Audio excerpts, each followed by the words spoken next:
A'udzu billahi minasyaitonir rajim. Bismillahirrahmanirrahim.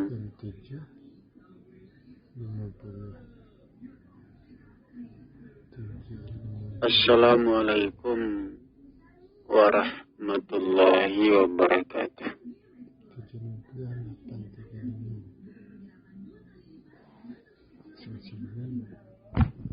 Alhamdulillah.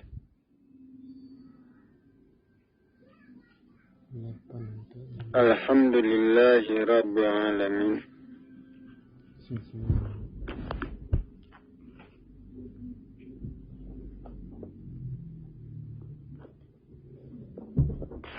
Wassalatu wassalamu ala asyrafil anbiya'i wal mursalin.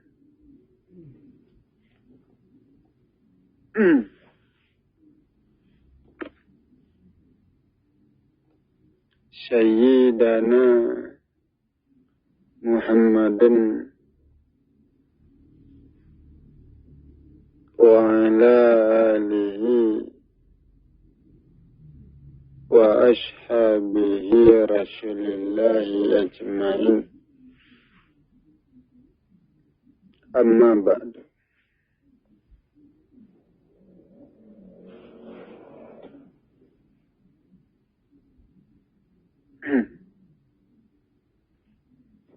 Faya ibadallah,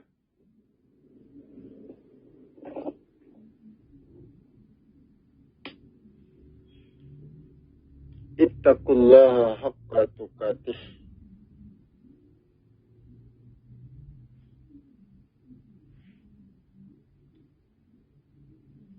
wa la tamutunna illa wa antum muslimun.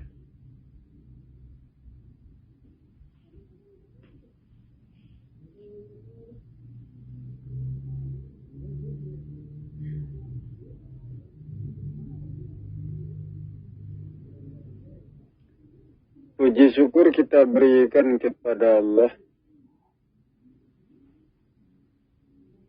Tuhan yang Maha Besar dan Maha Agung.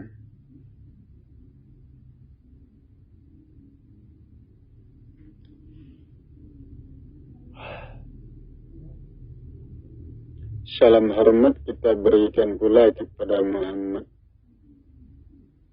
Rasulullah sallallahu alaihi wasallam, rasul terakhir dan penutup para nabi.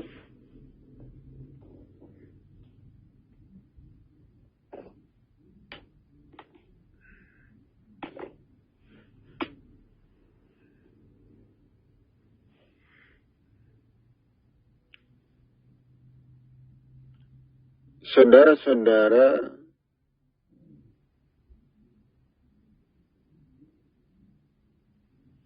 kaum muslimin jamaah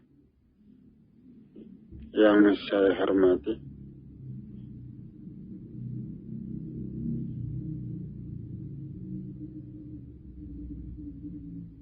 saudara,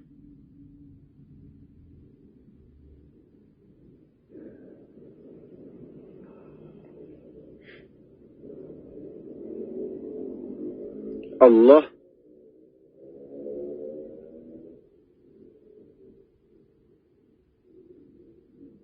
adalah sebuah kebenaran.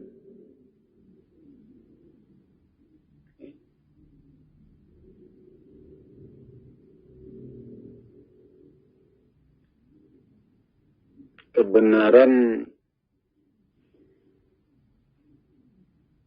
dari proses kehidupan manusia, proses kehidupan yang terjadi pada makhluk ya, seluas langit dan bumi.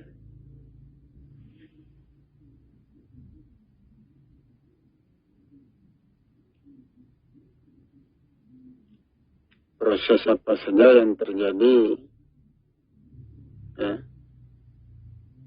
proses itu didorong oleh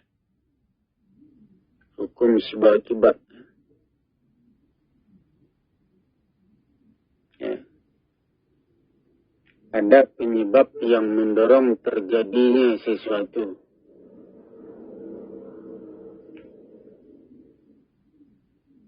Ya.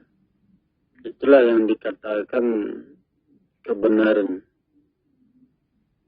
Artinya tidak dibuat-buat. Ya.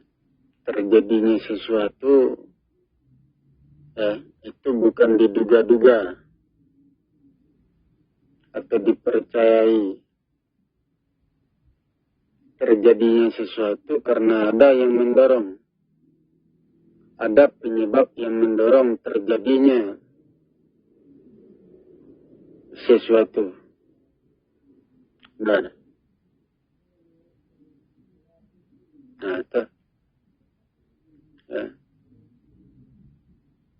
Al-Quran mengatakan tidak akan terjadi sesuatu kecuali ada penyebabnya. Ya. Jadi perbuatan Allah adalah perbuatan yang berdasarkan penyebab. Ya. Yang menjadi penyebab itu tentu segala sesuatu yang ada di langit dan di bumi. Ya.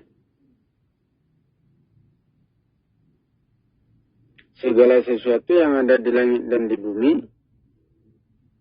ya, itulah yang mendorong terjadinya proses, terjadinya peristiwa.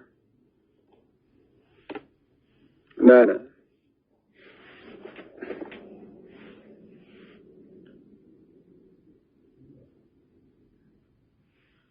yang mendorong itu bukan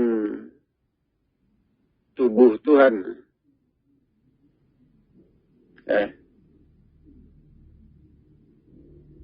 Bukan tubuh Allah. Bukan. Allah tidak bertubuh.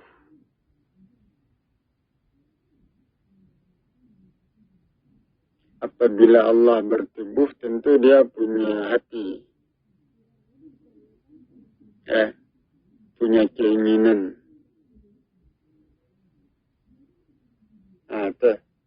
Tentu ada yang disimpan di dalam dirinya, dalam hatinya.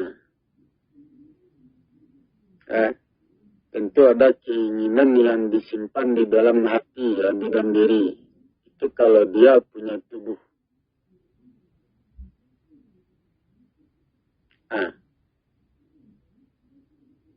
Allah tidak bertubuh zat, tidak bertubuh benda, tidak bertubuh nur. Apabila Allah tidak bertubuh, maka kehendak itu tidak tersimpan di dalam dirinya, dalam hatinya. Keinginan itu tidak ada di dalam dirinya.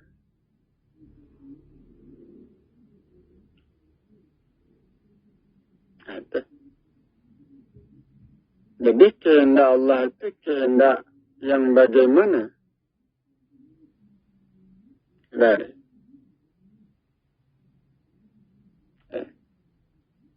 Kehendak Allah itu adalah kehendak hukum alam. Bukan kehendak yang tersimpan di dalam hatinya dan dirinya. Bukan.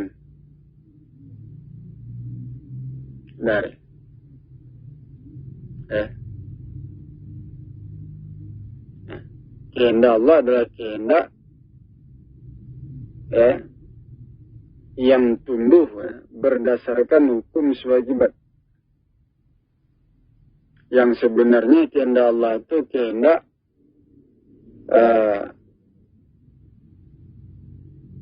makhluk, kehendak makhluk seluas langit dan bumi. Hubungan antara zat, hubungan antara benda, hubungan antara makhluk, segala sesuatu itu menghendaki. Nah, menghendaki terjadinya peristiwa, terjadinya proses. Nah, di situ tumbuhnya kehendak. Nah, ya. Contohnya di perbukitan, nah, pegunungan. Kehendak apa yang tumbuh di situ? Nah, ya, di perbukitan atau di pegunungan tumbuh kehendak untuk turunnya sebuah hujan. Nah, saudara. Ya. Atau suasana daerah itu, ya, itu mendorong terjadinya proses untuk turunnya hujan.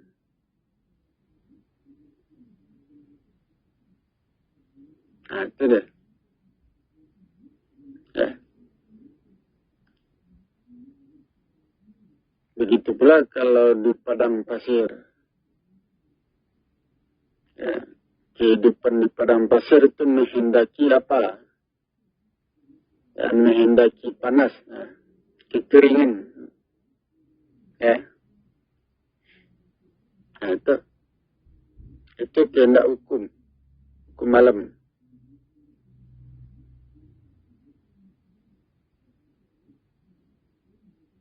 Nah, itu dari tubuh manusia yang kotor tumbuh penyakit. Nah, tubuh kita kotor. Gara-gara tubuh kita kotor, badan terasa panas. Ah, dari perasaan tidak enak. Nah, ya, dari badan yang kotor tumbuh gatal, tumbuh penyakit. Nah, atau kondisi badan kita yang kotor itulah yang berkehendak tumbuhnya penyakit.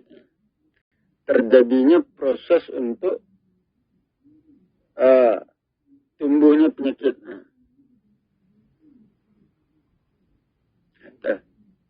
Jadi kehendak itu, ya, itu tidak datang dari tubuh Allah. Nah, itu. Apabila Allah berkehendak, ya, kehendaknya itu tidak ada di dalam hatinya, dalam dirinya.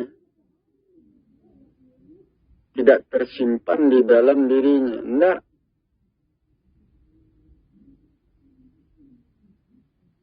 Nah, ya. Kehendak Allah adalah kehendak hukum malam. Ada sebab, ada akibat. Itulah yang mendorong terjadinya sesuatu. Nah, itu yang dikatakan kehendak Allah. Kehendak Allah terbentuk, ya, apabila segala sesuatu sudah terpenuhi syaratnya. Nah, contohnya saja, dengan adanya air, tanaman subur. Ya. Nah, Allah menghendaki tanaman itu subur. Kalau syaratnya sudah ada, nah, syaratnya itu air. Ya. Dengan adanya air, kehendak untuk menumbuhkan, untuk menyuburkan tanaman ada. Tapi kalau air tidak ada, bagaimana? Kehendak untuk menyuburkan tanaman tidak ada.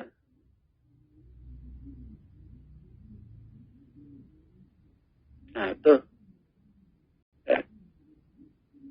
Jadi kalau syaratnya tidak terpenuhi, apakah Allah bisa berkehendak dengan syarat yang tidak terpenuhi itu? Tidak bisa. Dan kehendak itu tidak ada.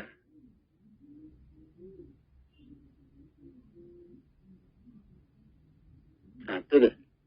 Ya. Tentu kehendak itu ada dua macam. Ya. Kehendak untuk menghidupkan, kehendak untuk mematikan. Ya. Kehendak untuk menyuburkan, kehendak untuk menghancurkan. Atau kehendak untuk memelihara, kehendak untuk merusak. Itu kalau sudah terpenuhi syaratnya. Apabila syaratnya terpenuhi, kun fayakun, maka terjadi. Itu dia. Benar. Ya, terjadi.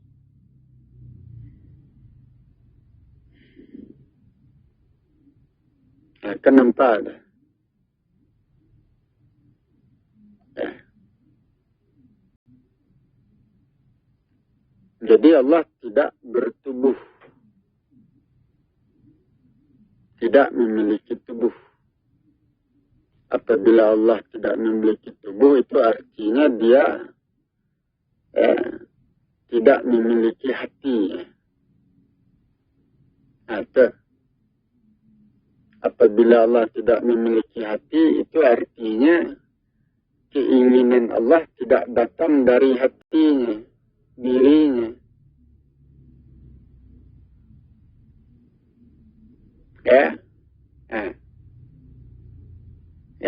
Apabila keinginan Allah tidak datang dari dirinya, tidak datang dari hatinya, itu artinya Allah tidak bisa berbuat sewenang-wenang. Itu dah.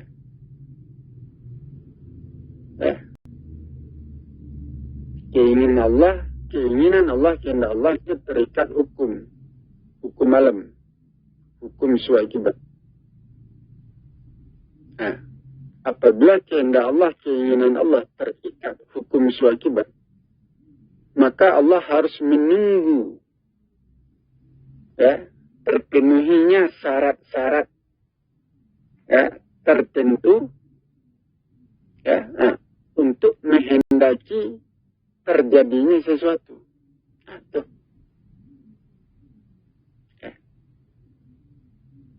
Tidak.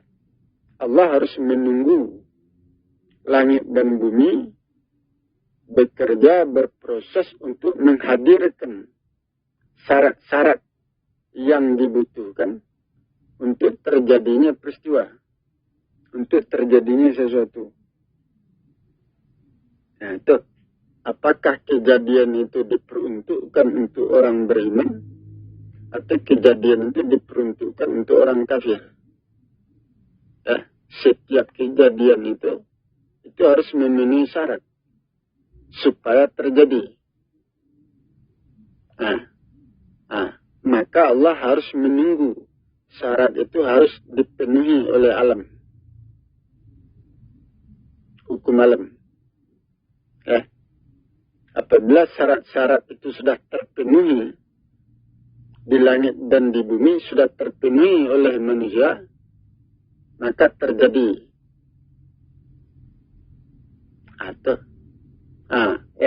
Sehingga Al-Quran mengatakan Allah tidak bisa mempercepat kejadian, tidak bisa memperlambat. Karena sebuah kejadian itu harus memenuhi syarat,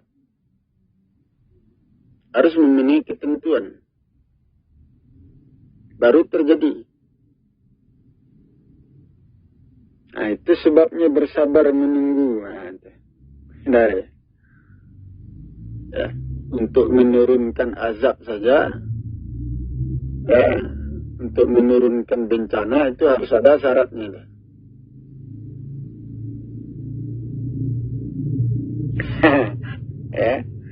Kalau syaratnya belum terpenuhi, bencana belum bisa diturunkan. Jadi tidak bisa dipercepat. Itu dah. Semuanya itu harus dicukupkan syaratnya. baru terjadi. Akan nampak, saudara. Tidak akan terjadi sesuatu kecuali ada penyebabnya. Itu. Jadi tampaklah di sini bahwa tidak ada yang namanya Allah itu bekerja sewenang-wenang, itu tidak ada. Tidak ada itu.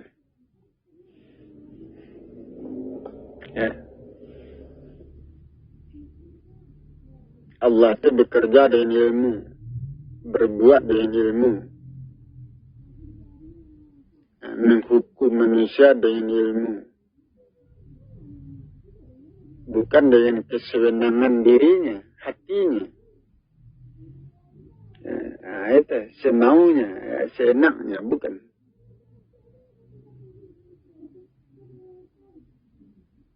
Kenampaklah.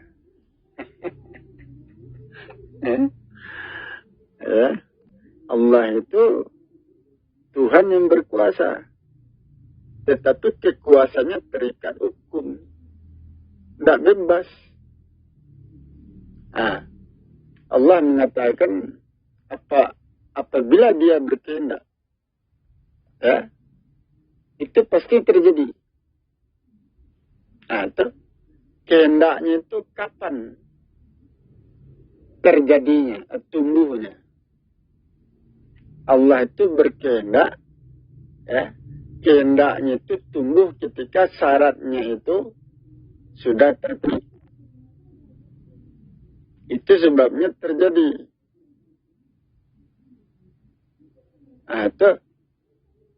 Kalau syaratnya tidak terpenuhi, kehendaknya belum ada, belum dikehendaki.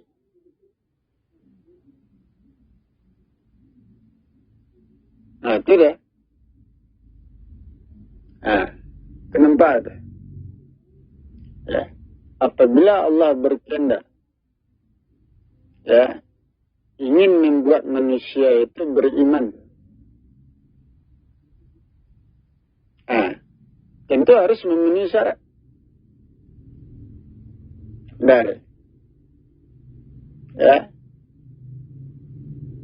Manusia harus memenuhi syarat untuk mendorong supaya dirinya itu beriman. Terbuka jalan untuk beriman.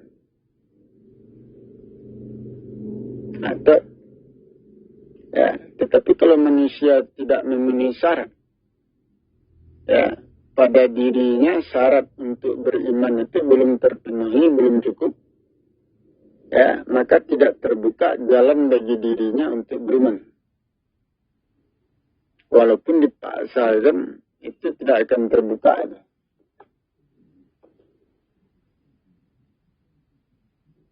Itu dah. Tidak akan terbuka.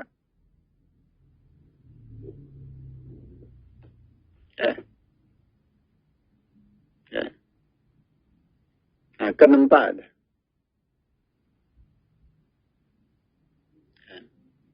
Harus ada jalannya. Contohnya daerah itu, orang-orang yang berada di daerah itu, orang-orangnya tidak beragama. Itu. Jalan untuk beriman kepada Allah itu tidak ada.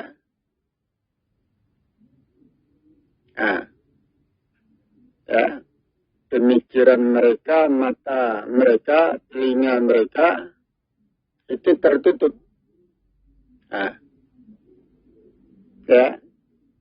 Tidak memenuhi syarat untuk menjadi orang beriman. Kecuali di daerah itu kita pancing. Itu daerah-daerah di mana tidak ada umat Islam di situ. Kita kirim umat Islam ke daerah itu, hidup di sana. Bikin masjid. Ya, supaya mata mereka bisa melihat, mendengar, memikirkan. Itu memancing. Ya, mengarahkan mereka untuk masuk Islam. Membuka jalan mereka untuk masuk Islam. Itu syaratnya. Ya. Tetapi kalau mereka tidak pernah mengenal Islam, tidak pernah mengenal ibadah Islam, ya, tidak mengenal umat Islam, dan tidak pernah memikirkan tentang Islam itu, bagaimana mereka akan masuk Islam? Tidak terbuka jalan. Tidak ada kehendak untuk mendorong mereka beriman. Nggak ada itu. Itu deh.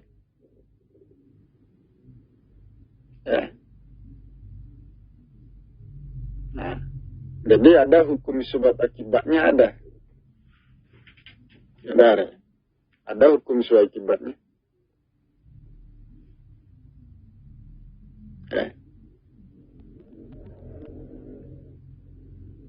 Itu deh. Jadi ada manusia yang terbuka jalannya untuk beriman. Ada manusia yang terbuka jalannya untuk kafir, menjadi orang kafir.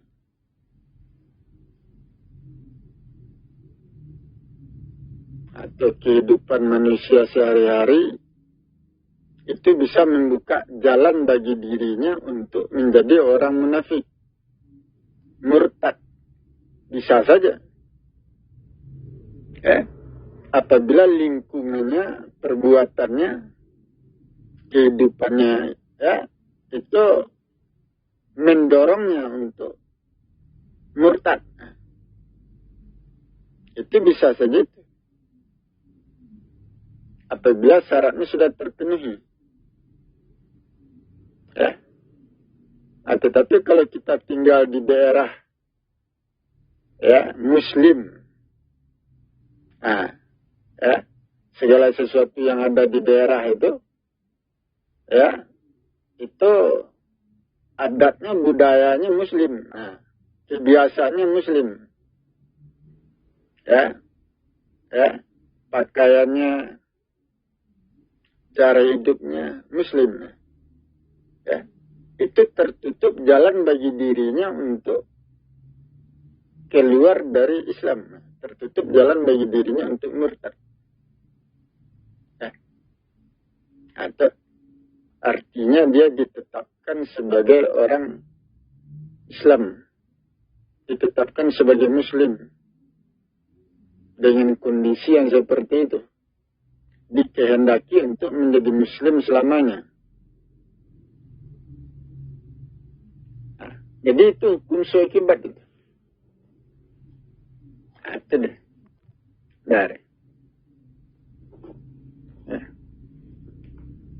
Jadi kehendak Allah itu kehendak hukum.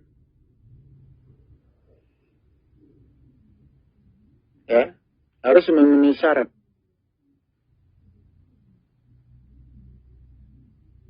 Itu deh. Apa saja yang terjadi, peristiwa apa saja yang terjadi, itu harus ada syaratnya. Syarat-syarat itu tentu ada di langit dan di bumi. Ada pada diri manusia. Ada dalam kehidupan manusia.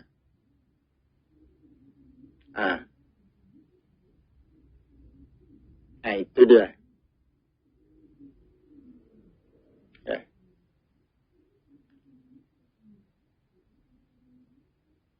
Allah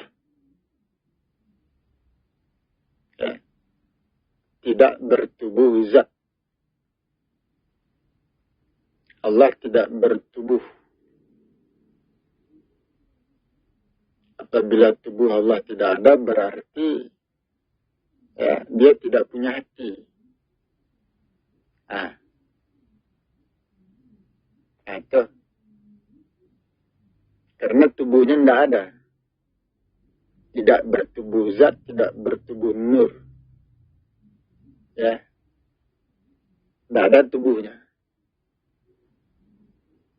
Itu artinya dia tidak menyimpan sesuatu pada dirinya. Dia tidak menyimpan sesuatu di dalam dirinya. Karena dia tidak punya diri.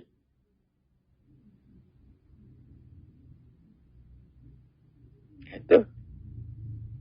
Nah, begitu pula keinginan. Dia tidak menyimpan keinginan di badannya. Tidak menyimpan kehendak pada dirinya, di dalam hatinya. Tidak ada.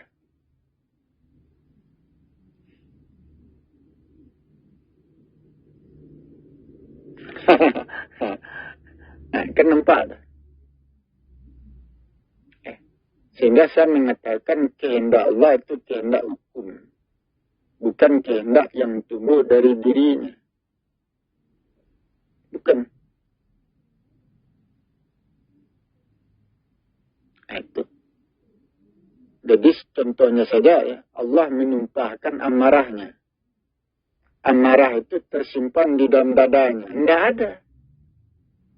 Amarah itu tersimpan di dalam hatinya. Itu yang dia tumpahkan. Tidak ada itu. Dia tidak punya diri. Nah, itu. Allah menumpahkan amarahnya. Allah itu hukum. Hukum alam. Nah, itu. Ya. Kondisi langit dan bumi. Nah. Ya, kehidupan manusia, lingkungan manusia. Ya. Ya, di situ tumpahlah sesuatu ya. Tumpahlah ya, seperti amarah itu, saudara. Ya, contohnya saja ya, kehidupan manusia yang kotor ya, pada sebuah daerah, sebuah kampung. Di kampung itu orang-orangnya kehidupannya sesat, kotor. Nah, kehidupan yang kotor di daerah itu, ya, kehidupannya kotor, perilakunya salah, ya. Nah, segala sesuatu diletakkan pada tempat yang salah, yang tidak tepat. Nah, akibatnya di daerah itu tumbuh kekuatan alam yang negatif. Nah, ya, di daerah yang kotor, kehidupan yang kotor, di situ tumbuh kekuatan alam yang negatif. Nah, kekuatan itulah yang tumpah, yang meledak di daerah itu, sehingga dengan kekuatan itu, daerah itu dihancurkan bersama manusia-manusia yang sesat itu. Nah, itu. Begitu cara menumpahkan itu. Nah, itu deh. Ya. Nah, jadi semua itu ada prosesnya. Ya, semua itu ada jalannya. Ya.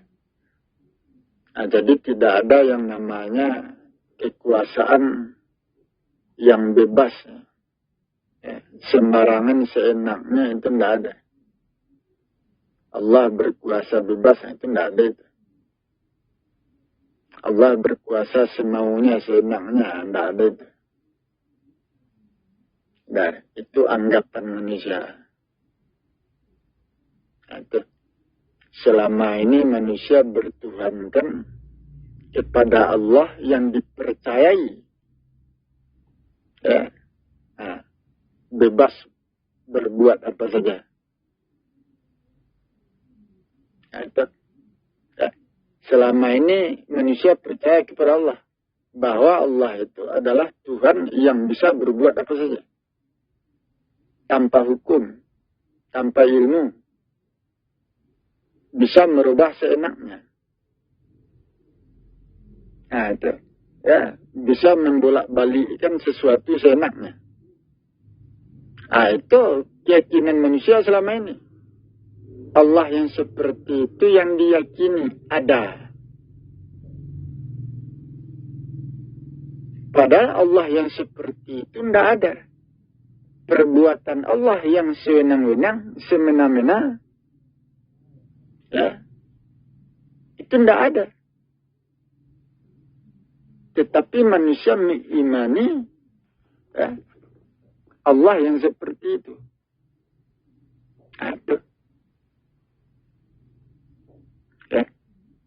Seharusnya kita bertuhankan kepada Allah, di mana perbuatan Allah itu berdasarkan hukum ilmu.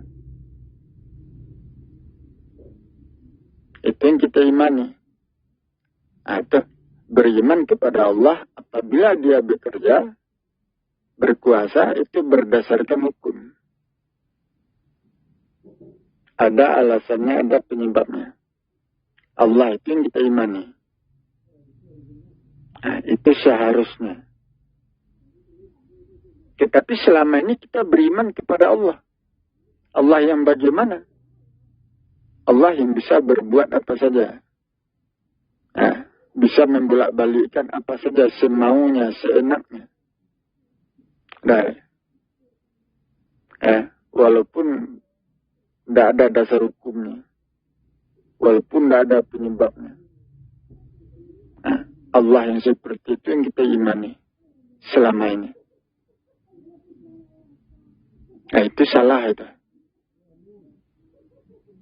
Sehingga Al-Quran mengatakan manusia bertuhankan kepada keyakinannya. Tuhan yang diyakini seperti ini, seperti itu. Tuhan yang diyakini seperti ini, seperti itu. Itu yang dia jadikan Tuhan. Allah yang diyakini bisa berbuat apa saja sewenang-wenang, bebas, tanpa batas. Allah yang diyakini seperti itu, itulah yang dijadikan Tuhan selama ini.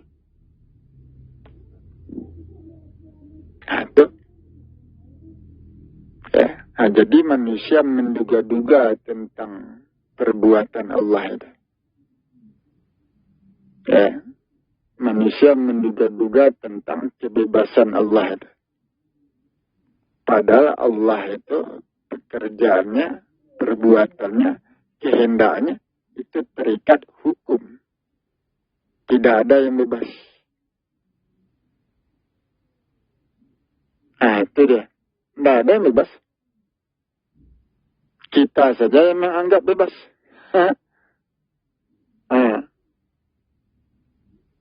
Itu. Jadi salah selama ini pemahaman. Pemahaman manusia tentang Allah, tentang Tuhan itu salah. Itu sebabnya keyakinan itu, pemahaman itu ya berbeda-beda. Banyak golongan, banyak aliran keyakinan, kepercayaan. Tidak ada yang sama. Karena salah dalam memahami.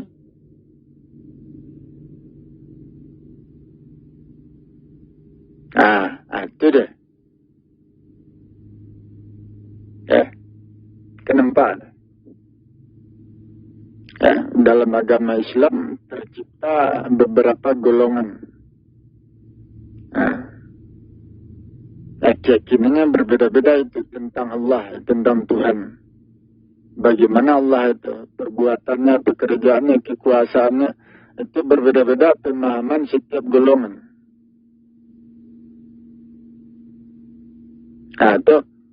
Itu sebabnya tidak duduk perkaranya.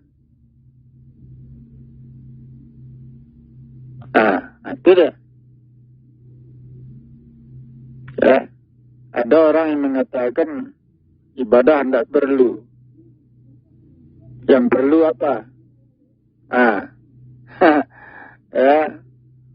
Yang perlu itu mungkin keredaan Allah terhadap diri kita.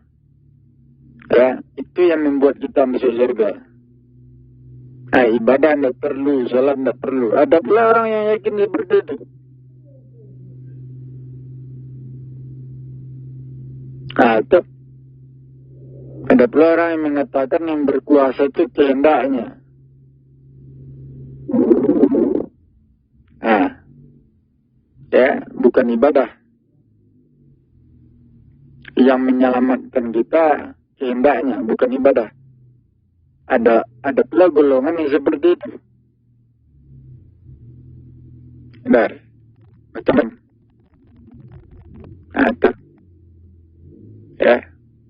Apabila Allah berkehendak, ya, kalau kita masuk neraka, dia keluarkan dari neraka, dia masukkan ke surga. Itu kalau Allah berkehendak. Nah, Allah berkehendak, ya, mengeluarkan manusia masuk neraka, ya, mengeluarkan manusia dari neraka, dimasukkan ke surga. Nah, dia keluarkan orang surga, dia masukkan ke neraka. Allah bebas berbuat seperti itu. Ada pula yang percaya seperti itu. Nah, itu. Jadi manusia menduga-duga tentang kekuasaan Allah. Tentang perbuatan Allah, pekerjaan Allah, itu menduga-duga. Itu, ya, manusia beriman kepada Allah yang diduga-duga. Nah, diduga Allah seperti ini, diduga Allah seperti itu. Perbuatannya seperti ini, perbuatan seperti itu, diduga-duga. Nah, itulah yang menciptakan perbedaan. Ya, menciptakan golongan-golongan yang berbeda itu. Benar. Nah, kan nampak dah.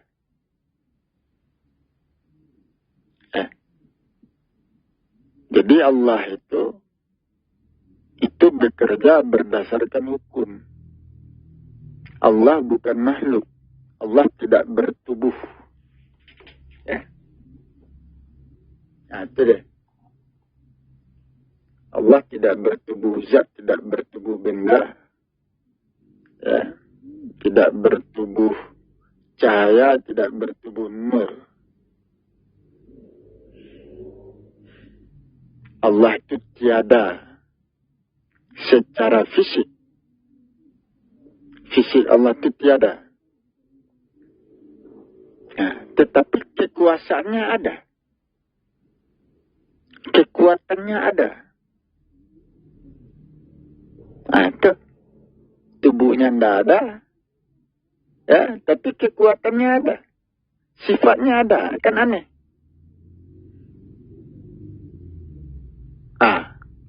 Itu dah. Jadi Allah itu sebuah dasar hukum. Ilmu.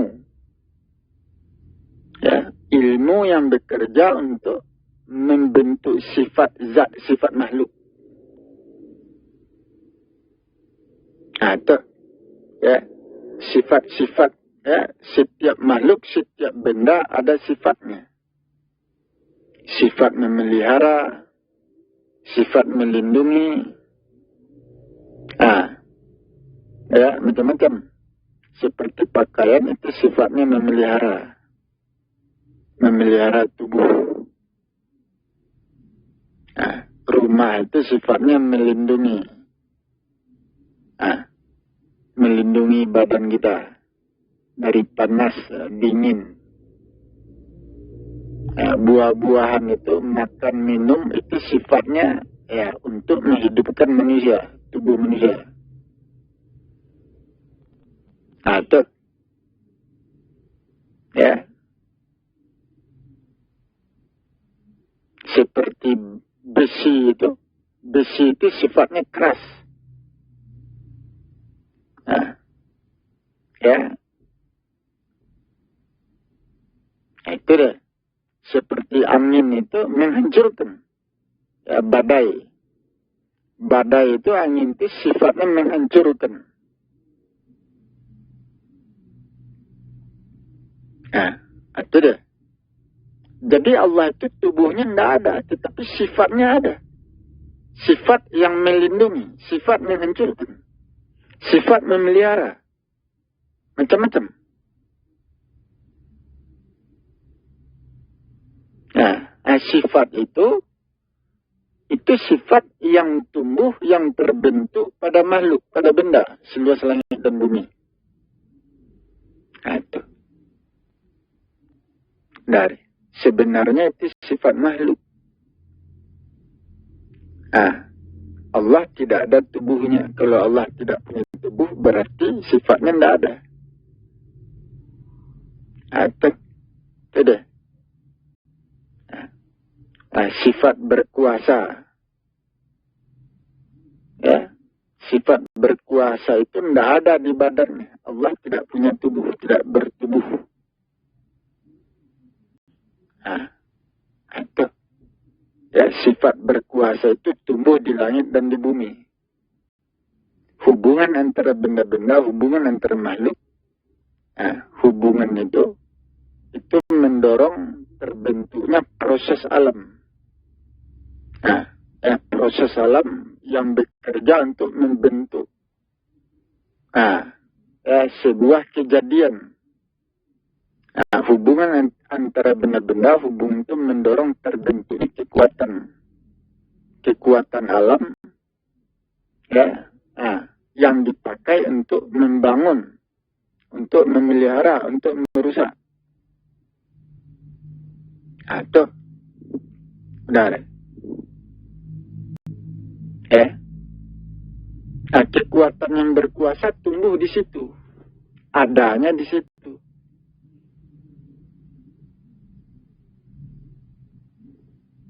Kenapa ada? Ya. Sehingga saya mengatakan Allah itu tidak menyimpan kekuatan di badannya. Allah tidak bertubuh, tidak ada tubuhnya. Kekuatan itu, ya, itu kan adanya pada tubuh, pada zat, tersimpan pada zat, pada benda, pada makhluk. Hubungan antara zat, hubungan itu hubungan itu menciptakan reaksi gejolak untuk membentuk sebuah tenaga, kekuatan. Atau seperti tubuh manusia. Tubuh manusia adalah zat, gumpalan zat. Tubuh manusia terdiri dari butiran-butiran zat.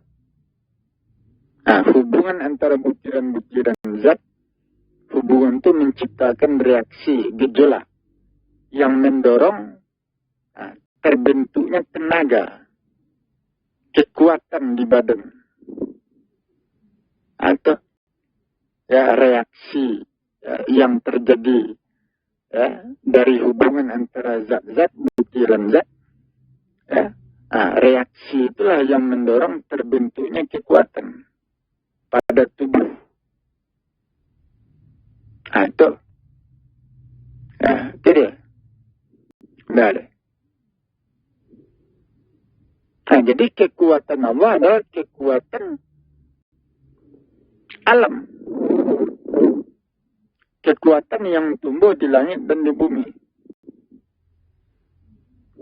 Atau disebut kekuatan alam. Itu kekuatan alam itulah yang bekerja di langit dan di bumi. Untuk memelihara langit dan bumi. Untuk menghidupkan segala sesuatu. Untuk merusak, menghancurkan. Macam-macam. Itu kekuatan itu datang dari hubungan antara benda, makhluk seluas langit dan bumi. Bukan datang dari tubuh Allah, bukan.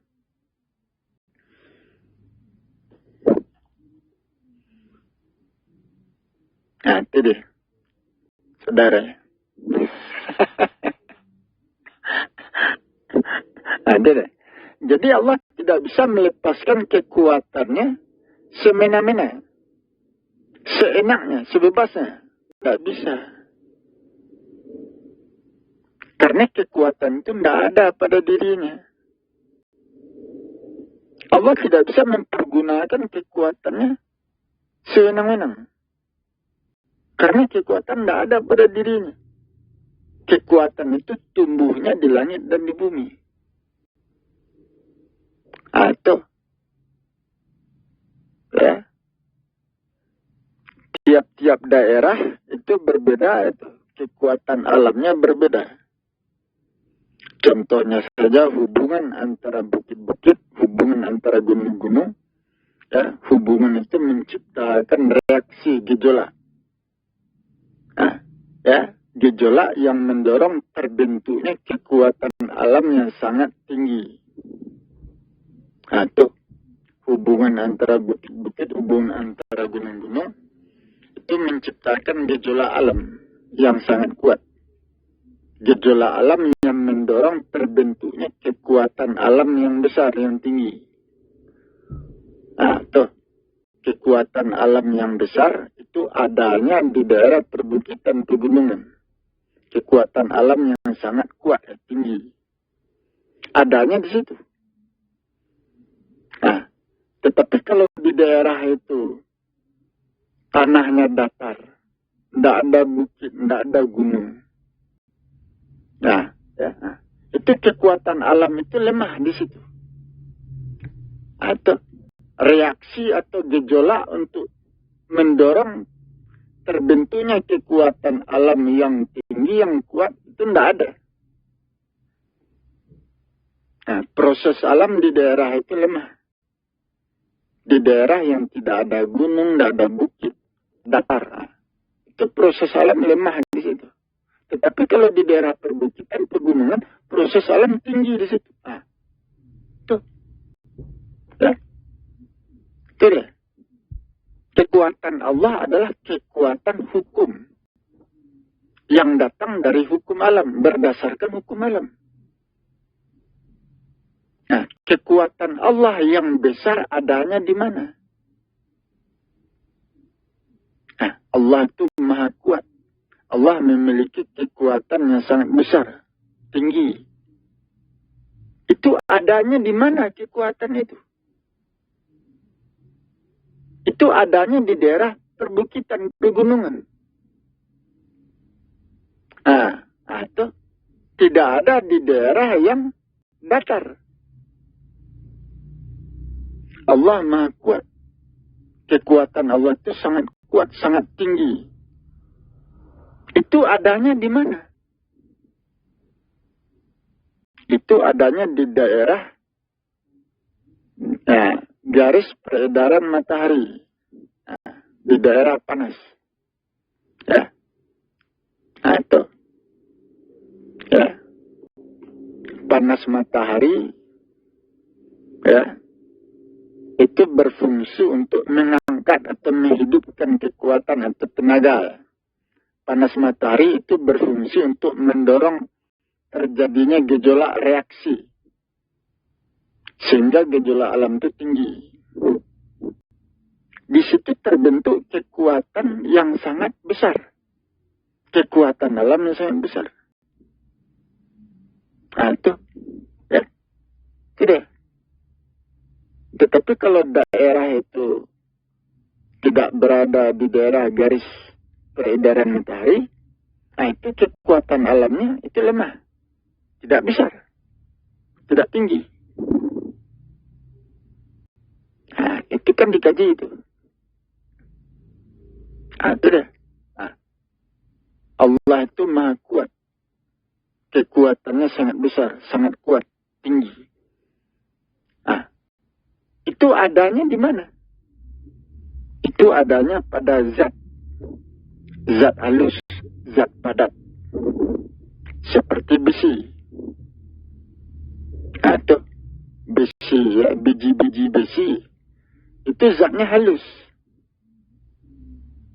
Ya, digumpalkan menjadi sebatang besi. Nah, keras. Nah, itu. Ya. Tetapi kalau kayu itu zatnya agak kasar. Ya, kekuatan kayu itu lemah.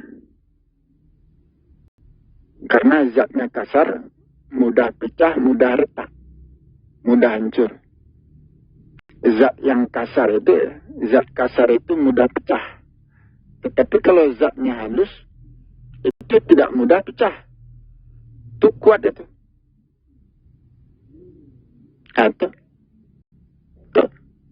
Kekuatan Allah yang sangat tinggi, yang sangat besar, yang sangat kuat, adanya di mana? Adanya pada besi. Tidak ada pada kayu. Tidak ada pada batu. Nah, itu. Ya. Itu hitung-hitungnya seperti itu. Ya. Nah. Jadi kekuatan Allah tidak ada di badannya. Allah tidak bertubuh. Atau Allah itu maha kuat. Kekuatan Allah itu besar. Tersimpannya di mana? Itu dah. Tumbuhnya di mana? Munculnya di mana kekuatan itu? Adanya di mana? Itu deh. Seperti di daerah kutub, kekuatan Allah yang besar, yang kuat, yang tinggi, itu tidak tumbuh di kutub. Tidak ada di daerah kutub.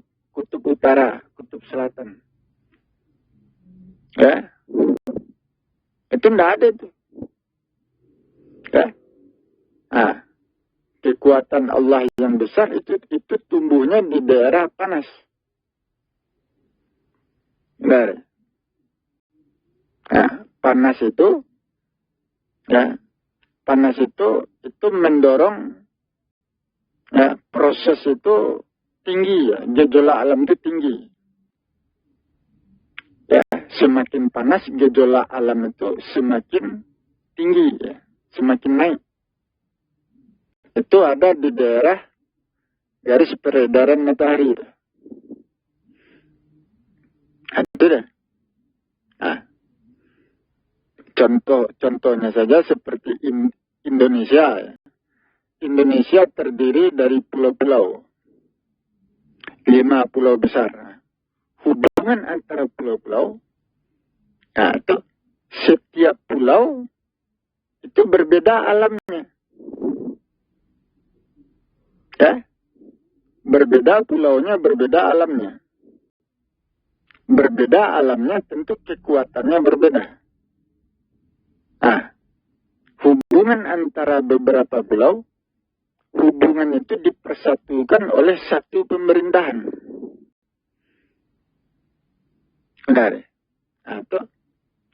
Hubungan beberapa pulau, hubungan itu menciptakan gejolak yang besar, gejolak alam yang besar, yang tinggi di wilayah Indonesia. Itu menciptakan kekuatan alam yang tinggi. Hubungan antara beberapa pulau di Indonesia itu menciptakan kekuatan alam yang besar, yang tinggi di wilayah Indonesia. Bagaimana dengan benua? Benua itu daratannya luas.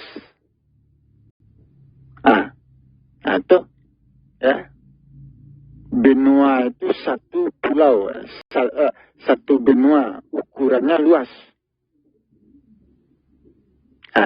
Proses alamnya itu rendah. Itu proses alamnya itu menyebar. Ya, benua Asia, benua Afrika, benua Amerika, itu daerahnya luas. Proses hukum alamnya menyebar, bukan naik. Berbeda dengan Indonesia. Indonesia terdiri dari beberapa pulau. Hubungan antara beberapa pulau ya, itu meningkatkan gejolak alam, meningkatkan proses alam. Proses alamnya naik, mengangkat kehidupan manusianya, mengangkat kehidupan ya negara Indonesia.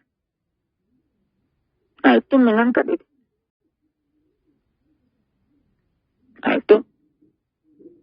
Nah. Kenapa? Ya. Sedangkan negara-negara yang ada di benua, itu proses alamnya rendah. Tidak mengangkat. Nah. Allah Maha Kuat. Allah mampu mengangkat derajat manusia. Allah mampu. Dengan kekuatan Allah, manusia diangkat, ditinggikan. Itu kekuatan alam itu. Kekuatan alam, gejolak alam, proses kehidupan. Ya, proses itulah yang mendorong manusia diangkat setinggi-tingginya. Itu. Ya, artinya kita membutuhkan gejolak alam. Ya, kita membutuhkan proses kehidupan yang sangat tinggi untuk mendorong derajat kita terangkat. Itu setinggi-tingginya. Ya, jadi berdasarkan hukum dari berdasarkan hukum proses alam yang bekerja untuk mengangkat manusia menjadi manusia tertinggi, derajat tertinggi di atas permukaan bumi. Proses itu ada di Indonesia. Atau proses alam yang ada di Indonesia, ya, proses alam, gejolak kehidupan yang ada di Indonesia, itu bekerja mengangkat derajat manusia setinggi-tingginya di atas permukaan bumi. Kalau dibandingkan dengan daerah-daerah benua yang ukurannya luas, proses alamnya lemah, tidak mengangkat derajat manusia. Itu tidak.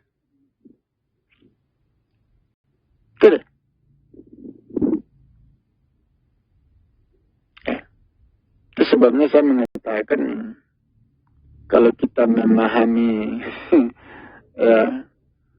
pelajaran ini, pengetahuan ini, orang Indonesia lebih tinggi derajatnya daripada orang Arab. Itu. Walaupun agama Islam itu turun di Jazirah Arab, tapi derajat orang Indonesia, martabat orang Indonesia lebih tinggi daripada orang Arab. Itu. Ya. Jadi ada ketentuannya. Ada alat yang bekerja untuk mengangkat derajat manusia. Itu ada alat yang bekerja. Itu dikaji semuanya tuh. Ya. Orang-orang yang sholat itu derajatnya diangkat. Ya. Itu sholat.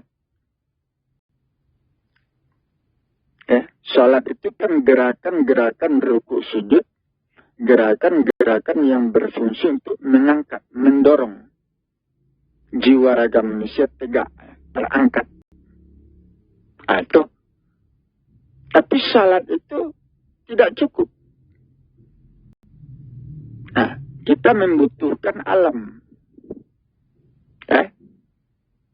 Hubungan kita dengan segala sesuatu yang ada di atas permukaan bumi, hubungan itu dibutuhkan untuk mendorong tegaknya diri kita, terangkatnya jiwa raga kita. Nah, ya, menjadi manusia tertinggi itu mendorong, bukan ibadah saja. Nah itu, ibadah itu mampu mengangkat derajat manusia, mampu.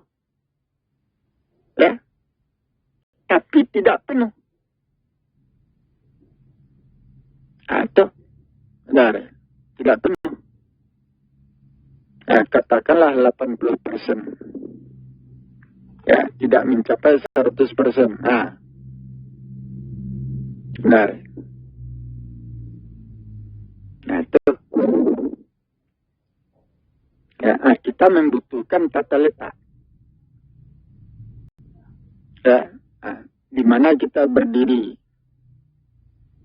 Ya, apakah di benua atau di pulau? Apakah di daerah tropis atau di daerah kutub? Atau daerah mana yang bisa mendorong jiwa raga kita terangkat?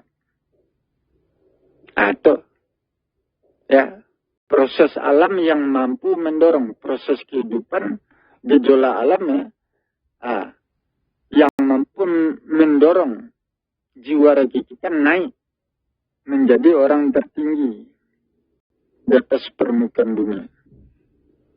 Ya, itu semuanya itu tentu ada ketentuannya, ada aturannya, ada sebab, ada akibat. Itu ya, kan nampak dari ya.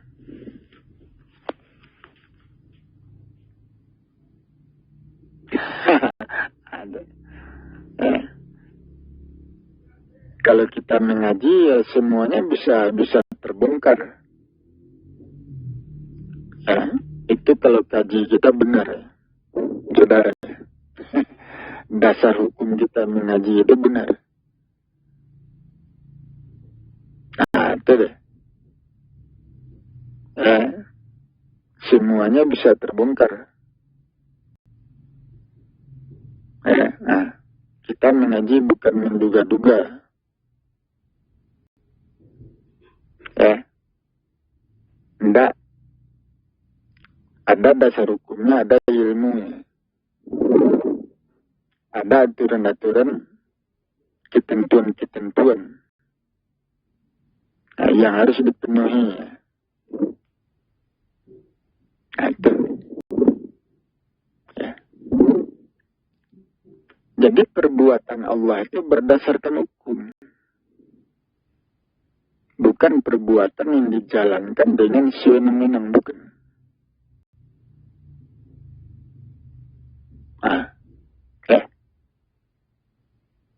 Selama ini manusia bertuhankan kepada Allah yang sewenang-wenang.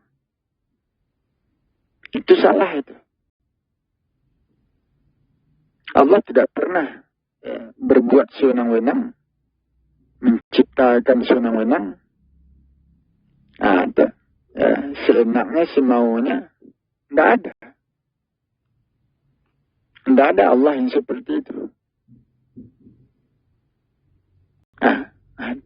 Selama ini Allah yang sewenang-wenang bebas berbuat apa saja, itu yang kita jadikan Tuhan selama ini. Itu saudara ya, ilmu apa yang dapat? Pengetahuan apa yang dapat dari Tuhan yang seperti itu?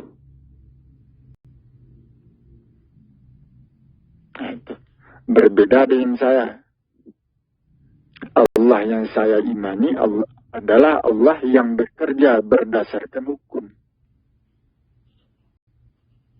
Itu ya, Allah itu bekerja berdasarkan hukum, ilmu. Tidak sewenang-wenang. Allah itu yang saya imani. yang saya jadikan Tuhan. Nah, itu. Ya, bertuhankan kepada Allah. Ya, apabila dia bekerja, berkuasa itu berdasarkan hukum. Nah, itu.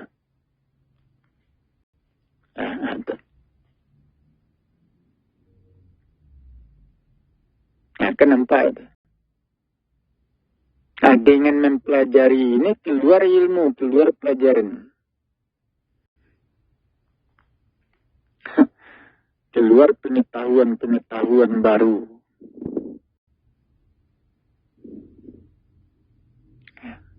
Kenapa? Ilmu saya akan berbeda dengan orang lain. Dengan Rasulullah saja berbeda ilmu saya, pengetahuan saya. Tidak sama. Itu.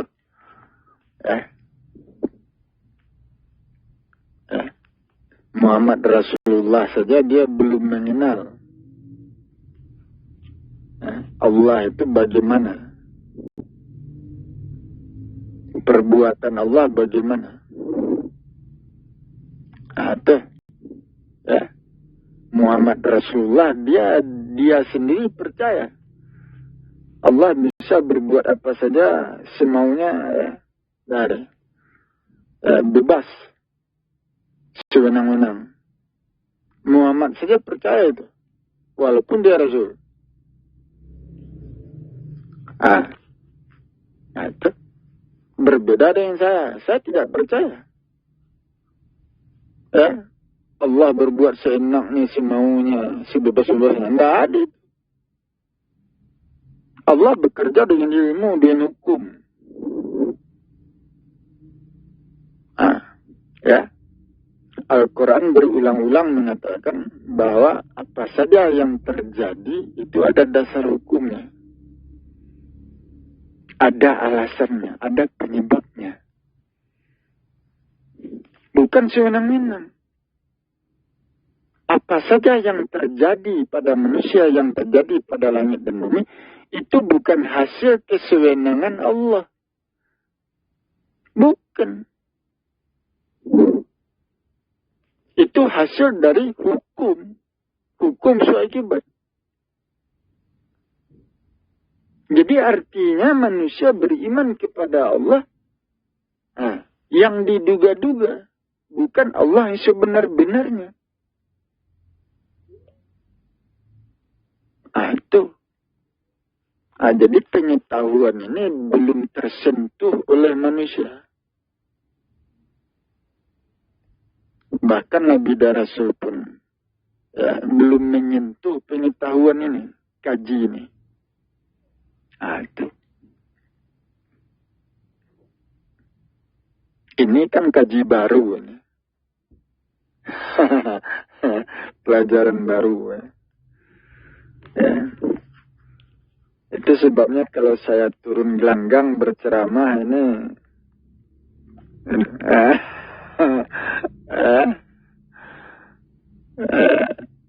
apa yang akan terjadi ini? Di tangan saya berubah semuanya. Ajaran Islam berubah di tangan saya. Salatnya, puasanya, hajinya, atau berubah. Tata letaknya, ketentuannya, bulan-bulannya, waktu-waktunya, banyak perubahan. Yang merubah itu ilmu, perhitungan. Saya akan menjelaskan ini. Tugas saya menjelaskan seterang-terangnya berdasarkan hukum, berdasarkan ilmu. Yang merubah itu sebenarnya bukan saya. Ajaran Islam itu, yang merubah itu tentu ilmu itu. Ilmu itu yang merubah. Tuntutan ilmu, tuntutan hukum. Itu yang menuntut Islam itu harus diperbaiki. Ajaran Islam harus diperbaiki. Itu tuntutan hukum, tuntutan ilmu. Bukan tuntutan dari saya, enggak. Saya menjelaskan ilmunya. Menjelaskan hukum-hukumnya. Nah, itu. Kan itu saja. Saya menjelaskan prosesnya. Nah, itu. Ya. Nah, kenapa ada?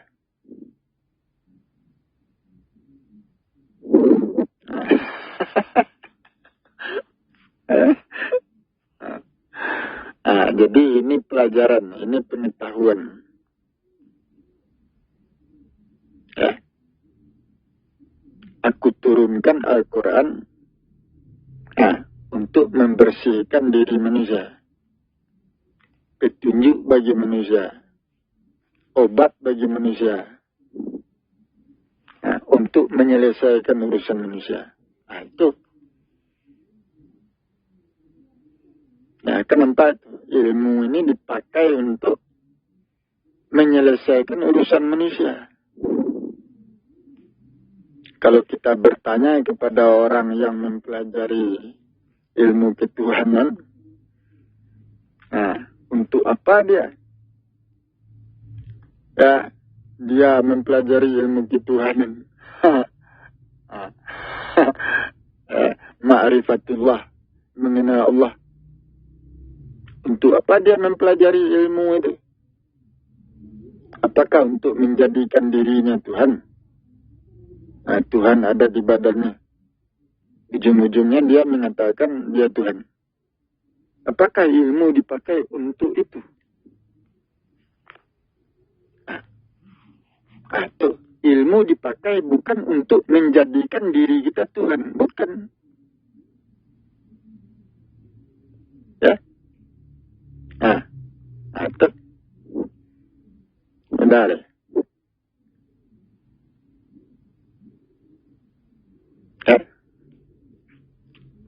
Ilmu itu dipakai, diamalkan. Ya, tentu untuk membangun jiwa raga kita. Untuk menyelesaikan urusan diri kita, menyelesaikan urusan kehidupan langit dan bumi. Ilmu dipakai untuk itu. Ilmu dipakai bukan untuk merubah kita jadi Tuhan. Bukan.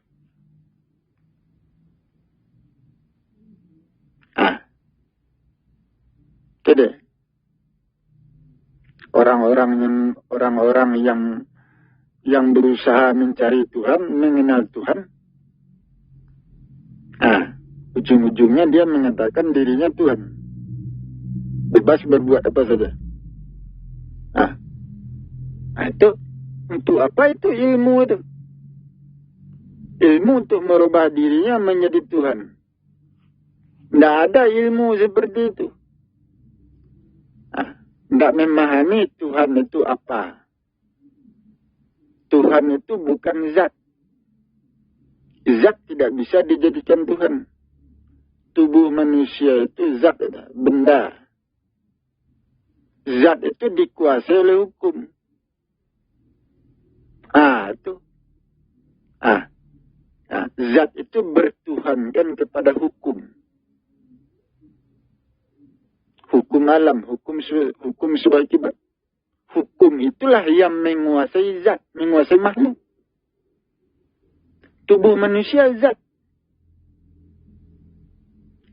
Itu hukum sebab akibat yang ada di daerahnya, yang ada di lingkungannya, yang ada di sekitarnya, yang ada pada dirinya. Hukum sebab akibat itulah yang menguasai tubuhnya, yang melemahkan tubuhnya, yang memperkuat, yang memperkokoh, yang merusak. Hukum sebab akibat itu. Itu.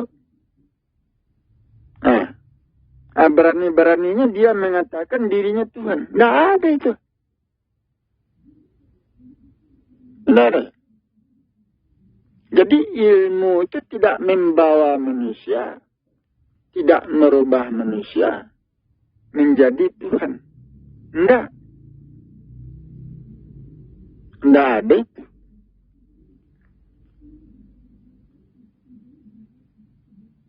itu deh. Ya, nggak ada. Ya, tubuh manusia kan zat tanah. Tanah itu mudah pecah. Seperti batu, mudah pecah, mudah retak, mudah hancur. Nah, tubuh manusia seperti itu. Tanah. Nah, Tuhan itu, ya, yang dijadikan Tuhan itu, nah, itu bukan zat. Zat itu tidak menguasai. Zat dikuasai. Nah, tubuh manusia tidak menguasai. Nah, tetapi tubuh manusia dikuasai oleh apa? Oleh hukum sulai akibat yang ada di badannya, yang ada di sekitarnya, yang ada seluas langit dan bumi. Atau ya, kekuatan alam.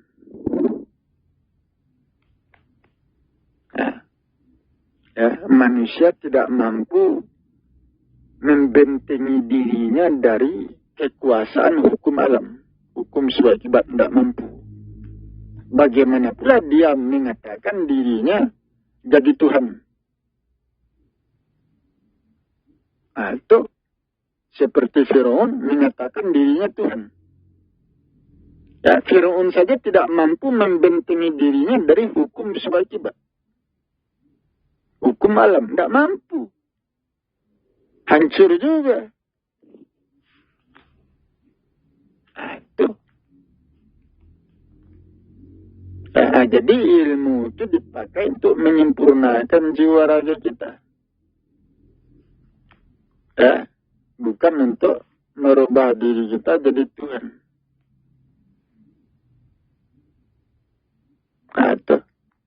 Perjalanan manusia berakhir ke surga atau ke neraka. Nah, perjalanan manusia berakhir ke surga atau ke neraka. Untuk sampai ke surga itu dengan ilmu. Nah, ada ilmunya. Ada ketentuannya. Ada jalannya. Nah, itu. Ya. Bukan menjadikan diri kita Tuhan. Ya. Bukan. Nah, itu. Apabila kita mengaku diri kita Tuhan, Tuhan ada di badan. Tuhan itu adalah diri kita sendiri. Kalau kita mengaku seperti itu, ya, apakah kita mampu memperjalankan diri kita ke surga? Apakah kita sampai ke surga? Tentu tidak sampai.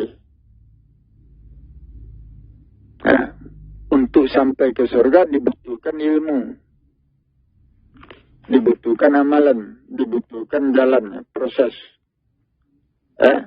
Yang mendorong kita ke surga. Itu. Seperti Firaun, dia mengaku sebagai Tuhan. Apakah pengakuan terhadap dirinya tidak ada, bahwa dia Tuhan, itu membawanya ke surga? Tidak. Tidak ada itu. Banyak orang yang mengaku dirinya Tuhan. Ya, apakah pengakuannya itu menyelamatkannya, mendorongnya ke surga? Enggak. Nah, itu. Jadi ilmu itu, ya, itu dipergunakan untuk menyelesaikan urusan manusia. Nah, itu. Ya. Mengenal Allah itu mengenal apa? Nah, mengenal Allah bukan berarti memasukkannya, menyatukannya dengan tubuh kita. Ya, Allah itu apa? Dikaji dulu.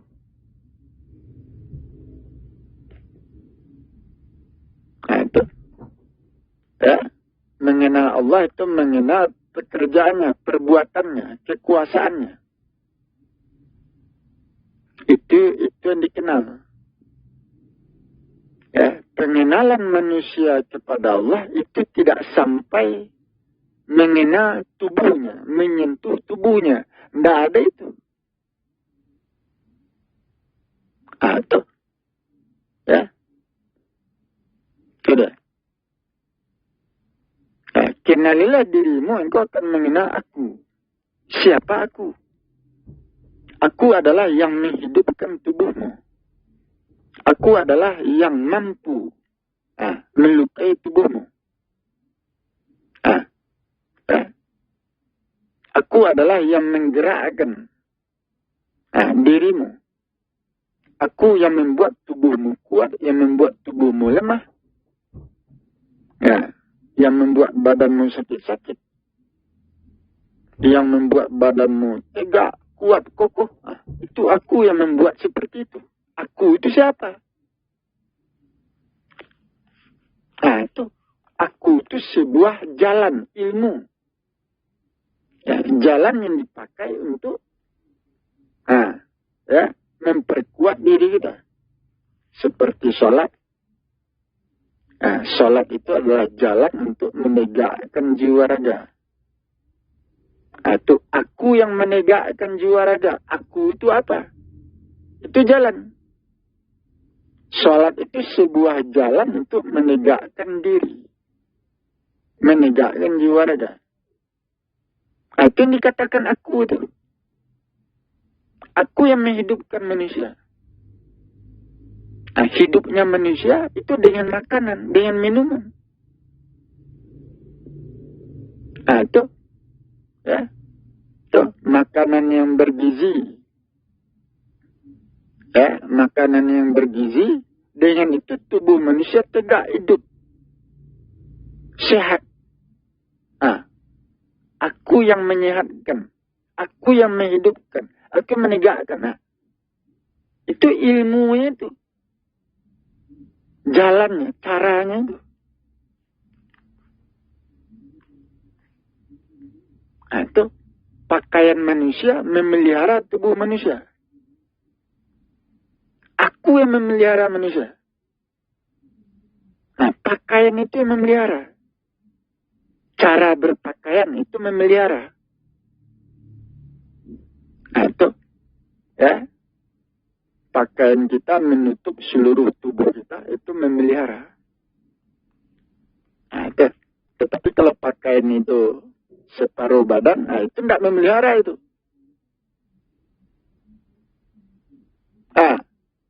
Pakaian menutup seluruh badan itu memelihara. Aku yang memelihara. Kenalilah dirimu, engkau akan mengenal aku. Siapa aku? Aku adalah yang memelihara dirimu. Yang menegakkan dirimu. Yang menghidupkan jiwa ragamu.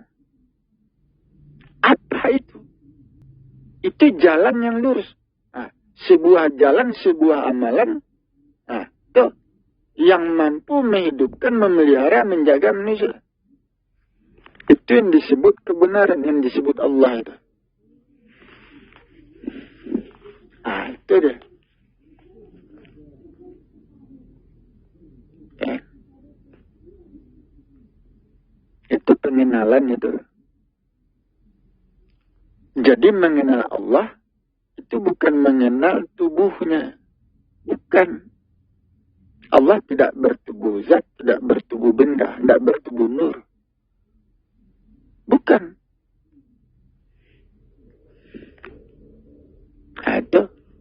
Ya, Allah itu sebuah ilmu. Ilmu itu dipakai untuk berjalan, diamalkan untuk membangun jiwa raga kita.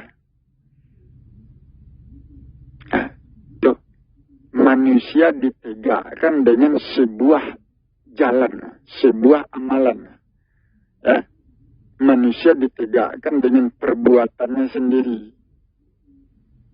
Dengan makan minumnya, gerak geriknya, cara hidupnya, ibadahnya. Dengan itu manusia ditegakkan. Itu yang harus dikenal oleh manusia. Badanmu sehat datangnya dari mana? Atau tidak? Badanmu sehat, datangnya dari mana? Makanannya bersih, halal. Dari sana datangnya. Badanmu sehat, kuat, datangnya dari mana? Dari sholat. Sholat setiap hari. Sholat itu gerakan-gerakan ruku sujud dalam sholat mampu memperkuat jiwa raga, mampu menyehatkan badan. Dari situ datangnya. Nah, Allah yang menyehatkan itu artinya apa? Amalan itu, jalan itu yang menyehatkan. Itu harus diperhatikan oleh orang-orang yang mencari Tuhan. Orang-orang yang berusaha mengenal Allah harus memperhatikan ilmu ini, pelajaran ini.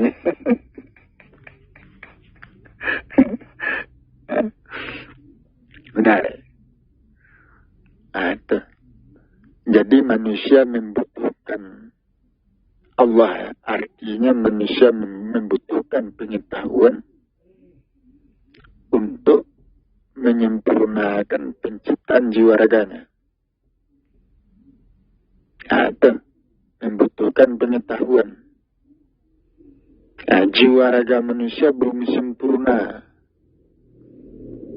Harus disempurnakan. Itu membutuhkan ilmu.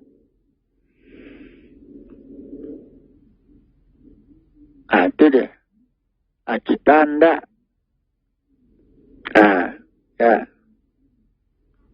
Kita mempelajari ilmu ketuhanan, syariat, tarekat, hakikat, ma'rifat. Kita pelajari untuk memasukkan Allah ke badan. Itu tidak paham itu. Tidak memahami. Itu. Ya. Kalau orang-orang tarekat berhadapan dengan saya bisa bisa berantakan. Itu.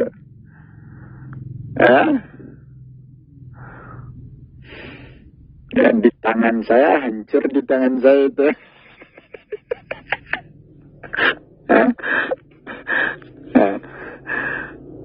Itu deh. Kan nampak. Dari. Ya. Jadi pengetahuan manusia itu belum duduk perkaranya. Pemahaman tentang Allah saja itu belum lurus, belum sempurna. Apa itu Allah? Bagaimana pekerjaannya, perbuatannya, kekuasaannya, kebesarannya? Itu saja manusia belum paham itu.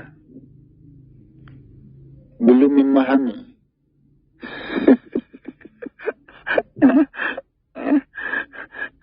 Itu.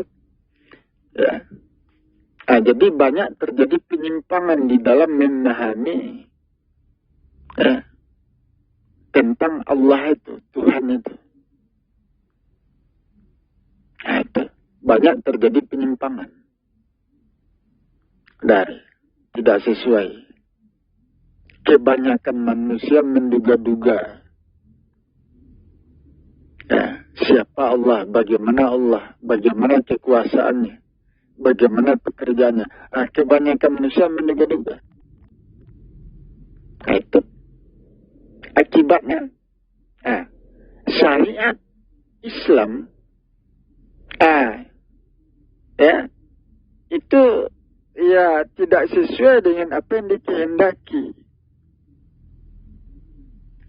Manusia belum menjalankan ibadah yang sebenar-benarnya ibadah. Ibadah yang dijalankan oleh manusia itu dipenuhi dengan dugaan.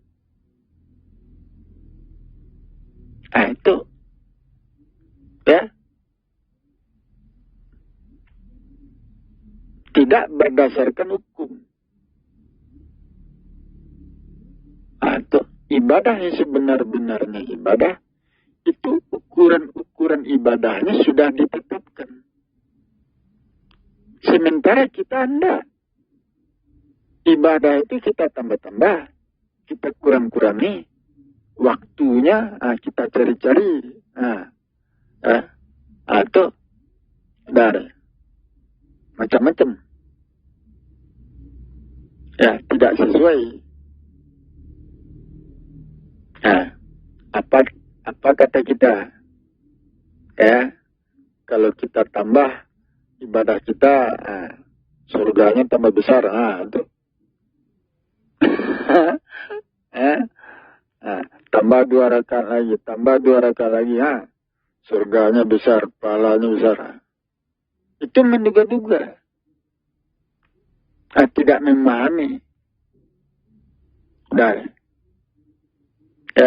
ibadah yang sebenarnya itu ukurannya tidak boleh ditambah, tidak boleh dikurangi. Atau waktu-waktunya sudah ditetapkan. Ketentuan-ketentuannya sudah ditetapkan.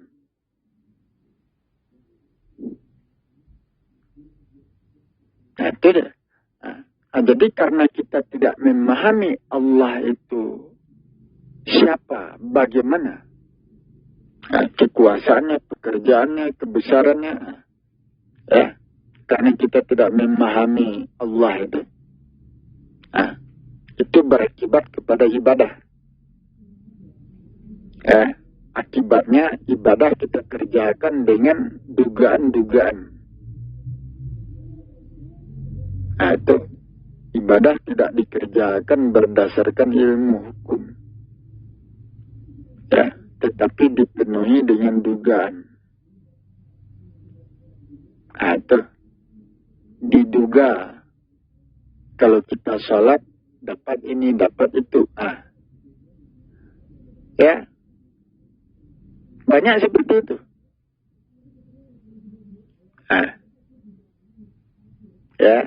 Kita kerjakan sholat ini, sholat itu, sholat sunat,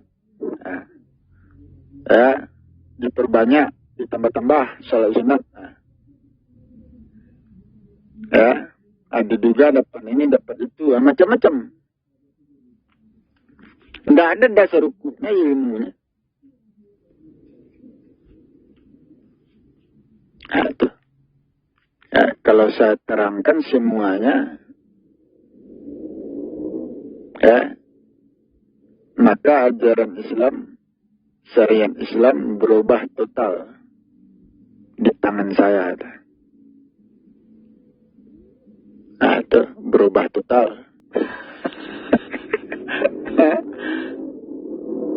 Ada.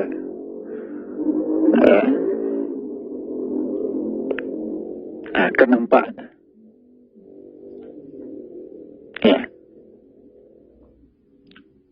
Jadi Al-Quran mengatakan segala sesuatu diterangkan, dijelaskan dengan ilmu di hari akhirat. Hari akhirat itu akhir zaman. Itu dijelaskan dengan ilmu. Sejelas-jelasnya, seterang-terangnya. Itu.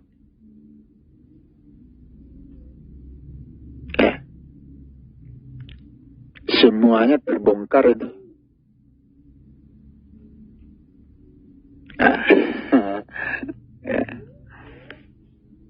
Kenapa itu?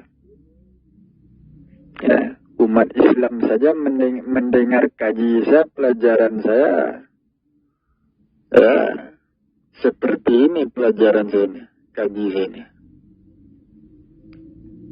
Apalagi saya berbicara kepada umat-umat lain, golongan-golongan yang di luar Islam. Itu di tangan saya bisa hancur, bisa runtuh itu. Keyakinan mereka bisa hancur di tangan saya itu. Bisa runtuh itu. Itu apabila saya menjelaskan hukum-hukumnya, Dari akan nampak.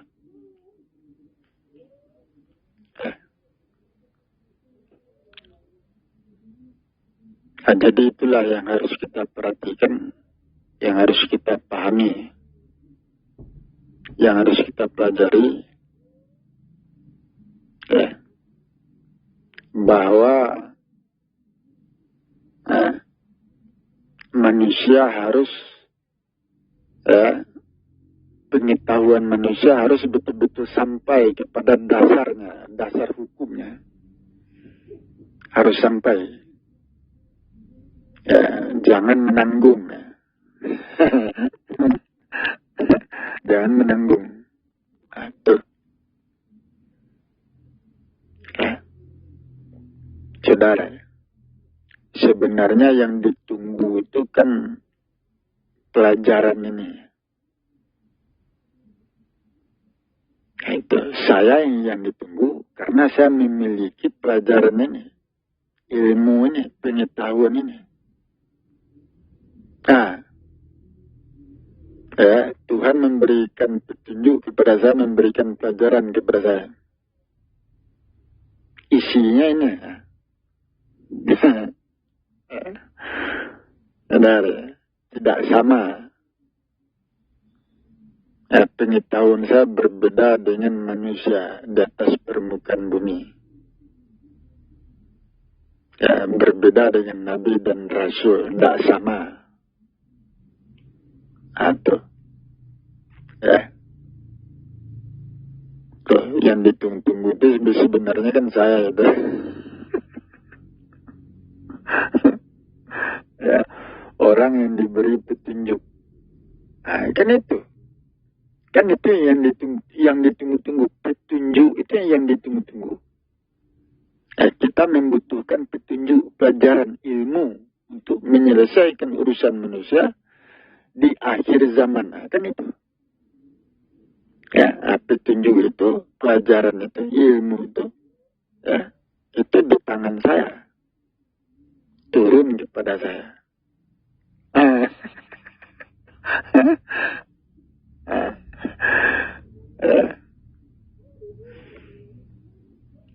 Kenapa?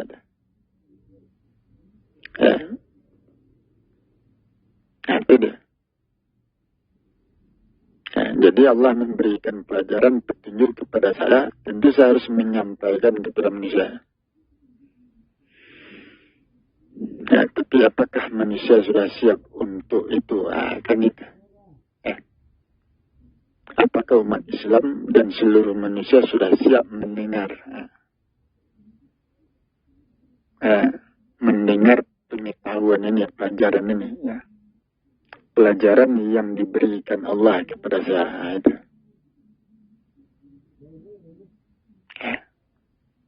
Jadi inilah pengetahuan, ilmu yang belum pernah terpikirkan.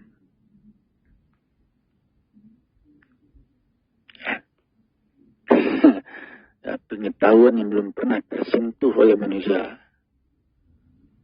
Ya, Nabi dan Rasul pun pengetahuannya tidak sampai ke sini.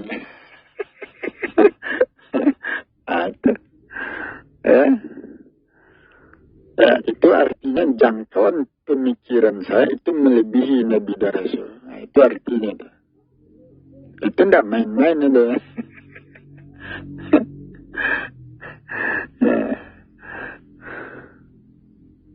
Jadi itulah yang harus kita perhatikan, kita pikirkan, kita pelajari untuk pada malam hari ini. Supaya dibicarakan, dimusyawarahkan sehingga menjadi jelas dan terang benderang. Demikian saya akhiri, wabillahi taufiq wal hidayah. Wassalamualaikum warahmatullahi wabarakatuh.